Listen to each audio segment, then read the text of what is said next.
माफ कर दो मुझे, गलती हो गई मुझसे। प्लीज बाहर निकालो मुझे यहाँ से, नहीं तो वो मुझे मार देगा। प्लीज देखो, प्लीज ये दरवाजा खोल दो।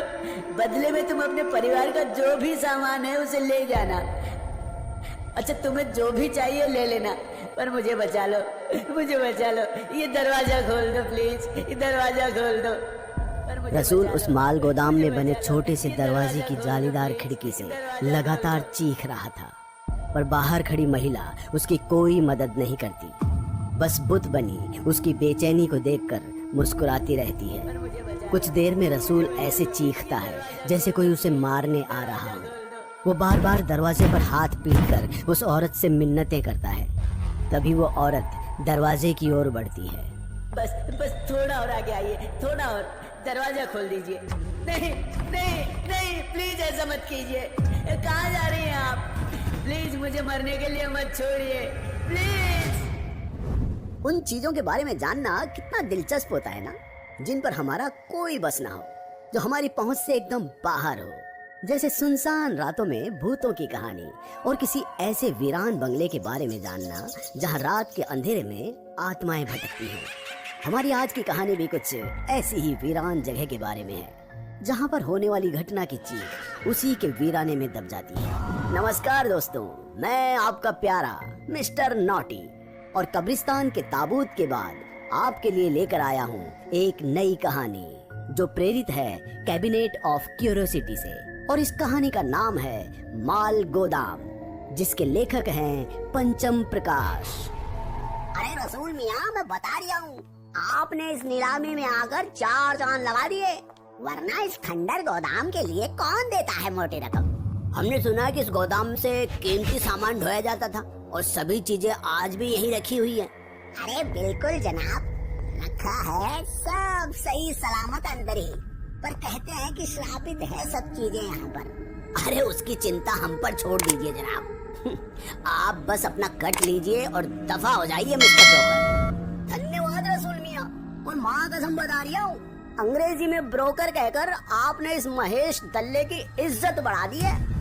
आंखों में आंसू आ गए मियाँ। महेश की बातें सुने बगैर ही रसूल माल गोदाम की तरफ बढ़ जाता है, और महेश अपना पैसा गिनने लगता है। तभी सामने से उसे एक औरत आते दिखाई देती है। वो तुरंत ही अपना पैसा बैग में रखता है, और पान की पिचकारी जमीन पर रसीद करते हुए वहाँ से निकलने वाला ही होता है कि वो औरत उसे सामने से घेर लेती है। देखिए मैडम, मैं बता रहा हूँ, मेरा और आपका कोई रिश्ता नहीं है। आप प्लीज मेरे रास्ते से हट जाओ। रास्ते से हट जाऊं? तुमने मेरी खानदानी जायदाद को बेच दिया और कहते हो रास्ते से हट जाऊं? हाँ, कह रहा हूँ मैं, हट जाओ, इससे पहले कि अपना भेजा खिसक जाए। तुम ऐसा कैसे कर सकते हो? बिल्कुल कर सकते हैं मैडम, आपके पति ने लोन लेते वक्त इसी खंडर के पेपर्स गिरवी रखे थे। लोन वापस किया नहीं और खुद चलते बने। अब आपके पास तो लोन चुकता करने के पैसे हैं नहीं, और जो हैं वो आप दे नहीं रही हो, तो एक दल्ला करे तो क्या करे हैं? मेरा कुछ सामान है उसमें, वो तो मुझे ले लेने दो। देखिए मैडम, अब ये गोदाम ना आपका रिया और अपना तो था ही नहीं। वो गोदाम के सामने जो रसूल मियाँ दिख रही है ना, उनसे बात कर लो, पर माँ कसम इन मामलों के लिए अपने को दिख मत जाना। वो औरत रसूल को देखते ही उसकी तरफ बढ़ती है और उसके सामने हाथ जोड़ लेती है कि रसूल इस माल गोदाम को वापस इस महिला को दे दे। पर भला वो 4 गुने ज्यादा कीमत पर खरीदी हुई प्रॉपर्टी कैसे किसी को यूं ही दे देता। देखिए मैडम, रात होने वाली है, आप अपने घर को निकलिए, मुझसे आपको एक भी ढेला नहीं मिलने वाला है। चलिए जाइए यहाँ से। इतने निर्दयी कैसे हो सकते हो तुम? एक अकेली औरत से सब कुछ छीन रहे हो उसका। अजीब औरत हो यार तुम, मैं तुमसे तमीज से बात कर रहा हूँ तो कुछ भी है। मैं तुम्हें बस ये दे सकता हूँ, अपने पति की आखिरी निशानी समझकर रख लो और निकलो यहाँ से तुम। रसूल उस औरत के हाथ में एक पुराना ताला डालकर उसे जाने के लिए कह देता है और खुद माल गोदाम के अंदर चला जाता है।